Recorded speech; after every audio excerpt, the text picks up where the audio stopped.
नमस्कार, स्वागत है आपका बुलेटिन में। मैं हूं आपके साथ राजश्री थवाई। तो चलिए बढ़ते हैं खबरों की ओर। सबसे पहले बात कर लेते हैं अहम खबर की। छत्तीसगढ़ में आबकारी और डीएमएफ घोटाले को लेकर ईओडब्ल्यू और एसीबी की कार्रवाई का दायरा लगातार बढ़ रहा है। अब रायपुर, बिलासपुर, कोंडागांव, दुर्ग, अंबिकापुर, बलरामपुर, धमतरी में भी जांच एजेंसियों ने दबिश दी है, जिससे पूरे प्रदेश में हड़कंप मच गया है। अब सरकारी जांच एजेंसियों की जो टीम है वो इसे कार्रवाई में, आपको बता दें कि कई बड़े कारोबारी हैं जिनके नाम सामने आए। ये 8 तस्वीरें हैं आपके टीवी स्क्रीन पर। आपको बता दें, रायपुर की तस्वीर आप देख सकते हैं, जगदलपुर, अंबिकापुर और बिलासपुर। इसके अलावा धमतरी की तस्वीर हम आपको दिखा रहे हैं, कोंडागांव की तस्वीर भी आप देख सकते हैं, दुर्ग की तस्वीर हम आपको दिखा रहे हैं, बलरामपुर में भी एक कार्रवाई हुई है। तो धमतरी में बड़े कारोबारी और कांग्रेस नेता केतन दोषी के महालक्ष्मी ग्रीन कॉलोनी स्थित मकान में छापा मारा गया। करीब 6 से 7 लोगों की टीम मकान के अंदर जांच और पूछताछ करती नजर आई। राजधानी रायपुर में पूर्व आबकारी आयुक्त निरंजन दास और हरपाल सिंह अरोड़ा के ठिकानों पर कार्रवाई की गई। अंबिकापुर में डॉक्टर तनवीर अहमद और कारोबारी अमित अग्रवाल के यहाँ करोड़ों रुपए के डीएमएफ घोटाले में सप्लाई से जुड़े कागजात खंगाले जा रहे हैं। बिलासपुर में शराब घोटाले से जुड़े अनिल टुटेजा के भाई अशोक टुटेजा और कोंडागांव में कोणार्क जैन के घर पर भी टीम जांच कर रही है। ये व्यापक कार्रवाई बताती है कि ईओडब्ल्यू और एसीबी ने दोनों घोटालों में अधिकारियों और कारोबारियों की गठजोड़ को तोड़ने की तैयारी कर ली है। जिस तरह से एक साथ इतने ठिकानों पर दबिश दी गई है, बड़े खुलासे की उम्मीद है।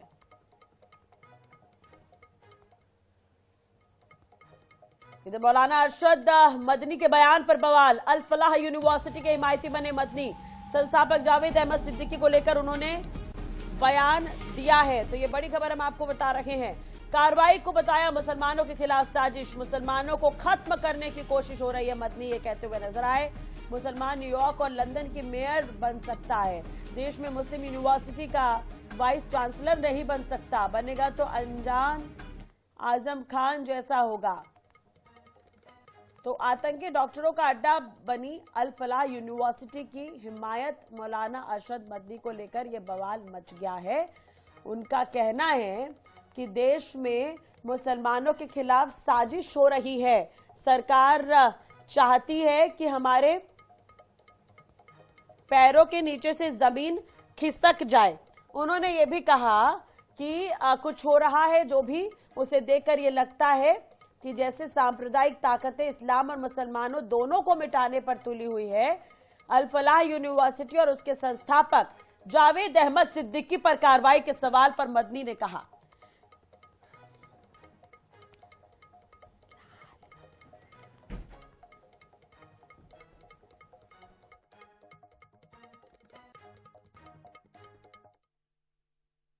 आज दुनिया यह समझती है कि मुसलमान अपाहज हो गया, खत्म हो गया, बांझ हो गया।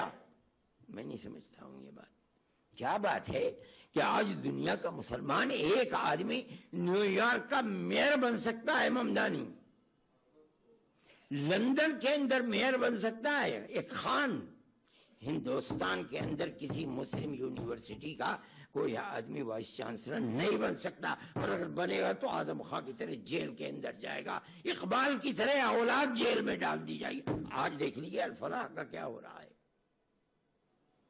जेल में पड़ा हुआ है और कितने साल जेल के अंदर गुजरते हैं नहीं जानता कोई आदमी।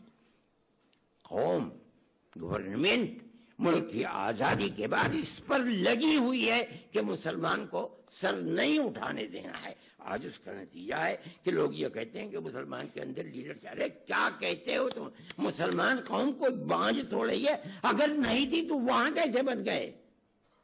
यहां किसी यूनिवर्सिटी का वाइस चांसलर नहीं बन सकता आदमी। इधर दुबई एयर शो में भारतीय फाइटर जेट तेजस के क्रैश होने का नया वीडियो सामने आया है।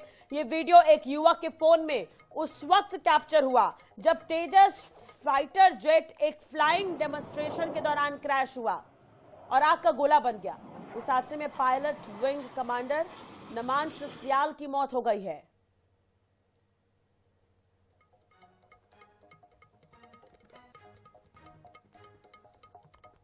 तो भारतीय फाइटर जेट तेजस क्रैश हादसे का ये नया वीडियो सामने आया है और ये वीडियो हम आपको दिखा रहे हैं। तो दुबई एयर शो के दौरान ये तस्वीर देखने को मिली भारतीय फाइटर जेट तेजस के क्रैश होने का ये नया वीडियो है।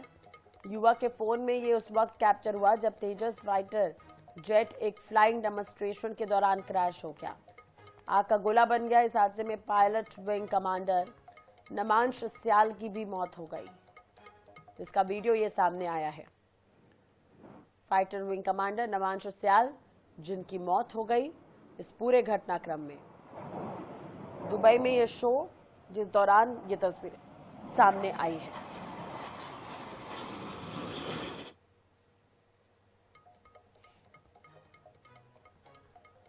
तो हादसे का ये नया वीडियो सामने आया। फिलहाल अब तक जानकारी यही है कि जो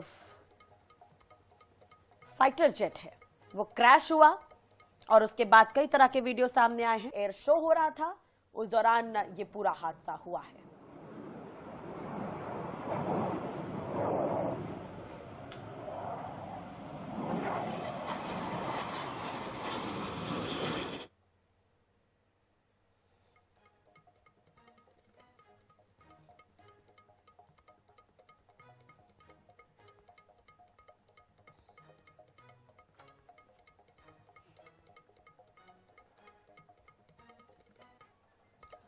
मध्य प्रदेश के बीजेपी प्रदेश अध्यक्ष हेमंत खंडेलवाल की टीम में 3 नई नियुक्तियां की गई है। ये नियुक्तियां साफ दर्शा रही है कि लगातार पार्टी में संगठन पर सत्ता हावी हो रही है। निगम मंडल के दावेदारों को पार्टी में नए पदों का सृजन करके रेस से बाहर कर दिया गया। वहीं खंडेलवाल के कई करीबी और मेहनतकश पार्टी के चेहरे अब भी जिम्मेदारी की राह ताक रहे हैं। देखिए रिपोर्ट। हेमंत खंडेलवाल की टीम में प्रदेश कार्यालय व्यवस्था प्रभारी, प्रदेश मोर्चा प्रभारी और प्रदेश प्रकोष्ठ प्रभारी की नई जिम्मेदारी 3 पार्टी नेताओं को सौंपी गई है। उधर एक अन्य मामले में लेकिन इन नियुक्तियों को कई दूसरे समीकरण से जोड़कर देखा जा रहा है। प्रदेश संगठन द्वारा अन्य महत्वपूर्ण जवाबदारियों का भी निर्धारण किया गया है जो कि पार्टी की रीति नीति के अनुसार है। भारतीय जनता पार्टी में संगठन सदैव कार्य करता है और संगठन की आवश्यकता के अनुसार ही दायित्वों का निर्धारण होता है। सभी लोग पार्टी की रीति नीति के अनुसार ही काम करते हैं।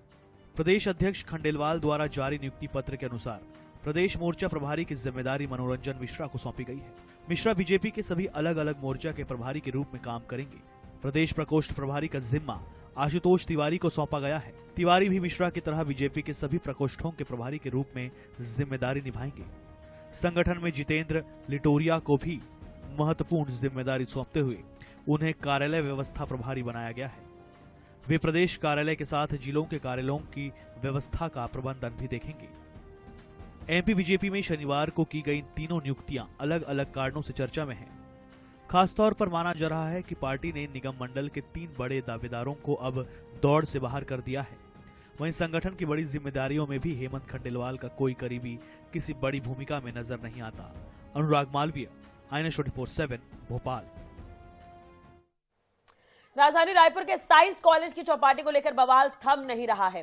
चौपाटी को अवैध करार देकर नगर निगम ने हटा दिया है। अब इस चौपाटी के विरोध और समर्थन को लेकर बीजेपी और कांग्रेस आमने सामने है। क्यों चौपाटी को लेकर गरमाई है सियासत, देखिए इस रिपोर्ट के जरिए। राजधानी के साइंस कॉलेज की चौपाटी अब नस्तेनाबूद हो चुकी है। दुकानें हटाई जा चुकी हैं, लोगों के रोजगार छिन चुके हैं। जो लोग परिवार के साथ बैठकर वहां व्यंजनों का आनंद लिया करते थे, चौपाटी हटाए जाने की वजह सियासी है। इसलिए बवाल भी हो रहा है। चौपाटी पर उठ रहे सवाल, अगर चौपाटी अवैध है तो इसके निर्माण में लगे अफसरों के खिलाफ FIR क्यों नहीं? स्मार्ट सिटी के 10 करोड़ खर्च करने वालों से इस राशि की रिकवरी क्यों नहीं की गई? अगर चौपाटी अवैध है तो निगम हर साल 30 लाख रुपए क्यों वसूल करता रहा? चौपाटी अवैध थी तो हटाने की कार्रवाई तुरंत क्यों नहीं हुई? 3 साल की लीज क्यों मिली? 60 दुकानों में 300 से अधिक लोग काम कर रहे थे, उनके लिए व्यवस्थापन क्यों नहीं? अब हटाए गए दुकानदारों का क्या होगा? कहां होगा व्यवस्थापन? अब तक स्पष्ट नहीं। भाजपा चौपाटी को अवैध बता रही है। राजेश मुणत लगातार इसका विरोध करते रहे हैं। अब नगर निगम ने इसे अवैध निर्माण बताकर हटा दिया है। चौपाटी को हटाए जाने के विरोध में कांग्रेस सड़कों पर उतरी। सुबोध हरितवाल व्यापारियों के साथ राजेश मूणत के घर के सामने धरना देते नजर आए। वहीं पूर्व विधायक विकास उपाध्याय चौपाटी बचाने रात भर संघर्ष करते नजर आए। पुलिस ने बर्बरतापूर्वक कार्रवाई की है। ये पुलिस हत्या तो नहीं रोक पा रही, बलात्कार तो रोक नहीं पा रही, चाकूबाजी तो रोक नहीं पा रही, चोरी डकैती अपहरण को रोक नहीं पा रही, लेकिन अन्याय के खिलाफ लड़ने वालों को, न्याय के खिलाफ लड़ने वालों को जरूर रोकने का काम करती। बर्बरतापूर्वक हमारे साथियों को घायल किया, हमारे साथियों को चोटें आई है और जिस प्रकार से पुलिस ने बल का प्रयोग किया है, हम लोगों को आज सब लोगों को यहाँ सेंट्रल जेल ले आए हैं। हम चौपाटी का विरोध किए, 12 दिन तक वहां पर हम लोग धरने बैठे, 24 घंटे हर चीज को एक एक तथ्यात्मक। जो आपके पास लैंड आपकी नहीं है, जहां आप टेंडर नहीं लगा सकते, आप नियमों के विपरीत जाकर के आप टेंडर लगा रहे हो। मास्टर प्लान में उसकी भीड़ तारी, तो मास्टर प्लान में आप संशोधन कर दे रहे हो। 100% लोगों का व्यवस्थापन, लेकिन वो किराएदार हैं, पहले स्पष्ट कर देता हूँ, वो एक वेंडर के किराएदार हैं, नगर निगम के, रायपुर की जनता के ऊपर बर्डन नहीं है उनका। राजधानी के साइंस कॉलेज चौपाटी या फूड कोर्ट का आनंद शहर के हजारों लोग लेते रहे हैं। चौपाटी तो टूट गई, लेकिन निर्माण से लेकर विध्वंस तक कई सवाल छोड़ गई। सवाल यह भी कि क्या शहर की जनता के लिए भी सियासी दल एकजुट नहीं हो सकते? सवाल यह भी कि क्या जो नुकसान हुआ उसका जिम्मेदार कौन? और सवाल यह भी कि जो नुकसान के जिम्मेदार हैं वे बख्शे क्यों जा रहे हैं? गौरव शर्मा, INS 24/7 रायपुर। इधर ग्वालियर के ऐतिहासिक 120 साल पुराने ग्वालियर व्यापार मेले का मूल स्वरूप और अस्तित्व को बचाने के लिए व्यापारी संगठन लगातार प्रयास कर रहे हैं। अब इसे लेकर एक ज्ञापन सांसद भारत सिंह कुशवाहा को सौंपा गया है ताकि मेले के प्राचीन स्वरूप को बरकरार रखा जाए। देखिए रिपोर्ट।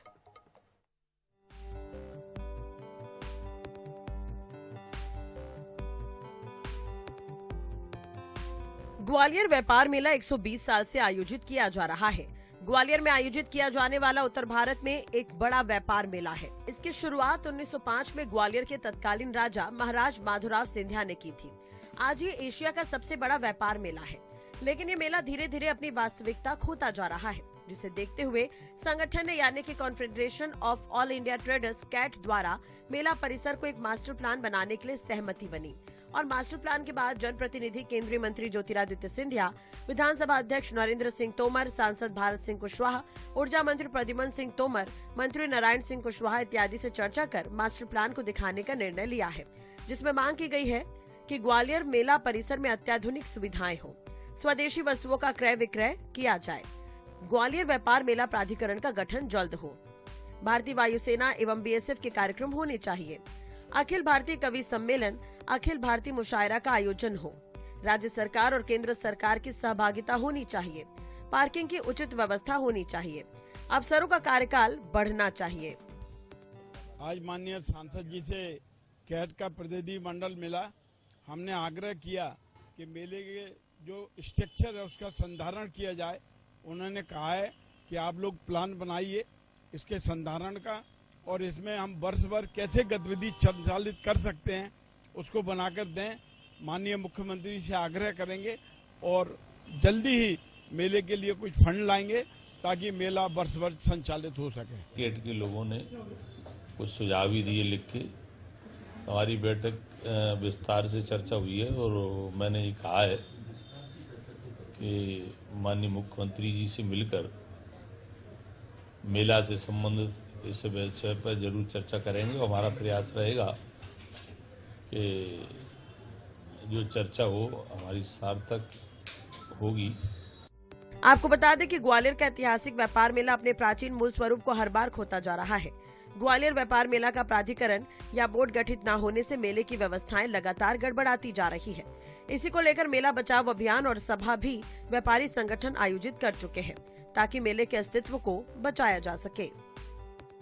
INS 24/7 के लिए ग्वालियर से जावेद खान की रिपोर्ट।